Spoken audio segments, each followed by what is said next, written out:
সময়টা ছিল গ্রীষ্মকালের দুপুরবেলা। আর সেই দুপুরবেলার মধ্যে পুরো জনমানব শূন্য। এত রোদে কেউ ঘর থেকে বেরোতেই পারছে না।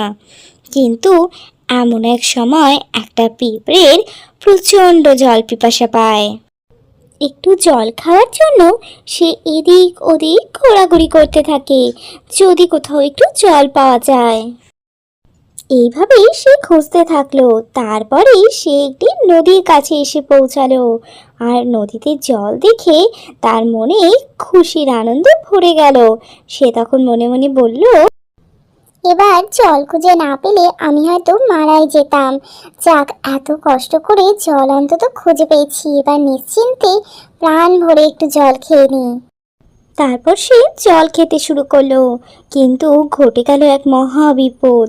হঠাৎ করে নদীর স্রোতে সে নিজেকে ডাল সামলাতে পারল না, নদীর জলেই ভেসে যেতে লাগলো। সে মনে প্রাণে আপ্রাণ চেষ্টা করতে লাগলো যাতে কোনোভাবে পাড়ে উঠতে পারে, কিন্তু তার সব চেষ্টাই বিফলে গেল।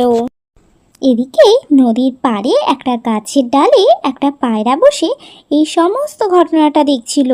সে দেখলো একটা পিঁপড়ে নদীর জলে ভেসে যাচ্ছে, অনেক চেষ্টা করছে নদীর পাড়ে আসার, কিন্তু কোনোভাবেই আসতে পারছে না।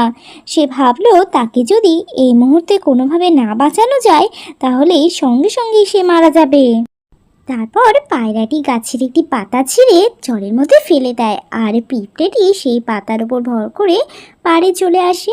পাড়ে চলে এসে সেই পিঁপড়ে পায়রাকে বলে, বন্ধু, তুমি খুব মহান। আজ যদি তুমি না থাকতে আমি হয়তো মারাই যেতাম। তুমি এমন করে বলো না বন্ধু, কেউ বিপদে পড়লে তাকে সাহায্য করাই তো মহান ধর্ম। তোমার জীবন বাঁচিয়ে আমি কোনো মহান কাজ করিনি। এইভাবেই কথা বলতে বলতে পিঁপড়ে আর পায়রার মধ্যে একটা বন্ধুত্ব গড়ে ওঠে। আর তারপর থেকে পিঁপড়ে ওই গাছের তলাতেই বাসা করে থাকতে শুরু করে।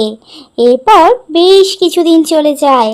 আর বেশ কিছুদিন পরে একদিন একটা ব্যাধ একটা তীর ধনুক নিয়ে নদী পাড় দিয়ে হেঁটে যাচ্ছিল। হঠাৎই সে পায়রাকে দেখে শিকার করার জন্য প্রস্তুতি নিতে থাকে। পিঁপড়েটি তখন ওপার দিয়ে হেঁটে আসছিল। সে পুরোটা লক্ষ্য করে যে ব্যাধ পায়রাকে শিকার করার জন্য প্রস্তুতি নিচ্ছে।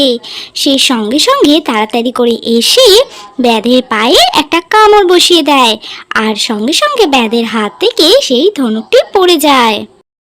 সঙ্গে সঙ্গে পায়রাটি তখন পিঁপড়ের কাছে চলে যায় আর গিয়ে বলে, বন্ধু, তুমি আজকে আমার অনেক উপকার করলে।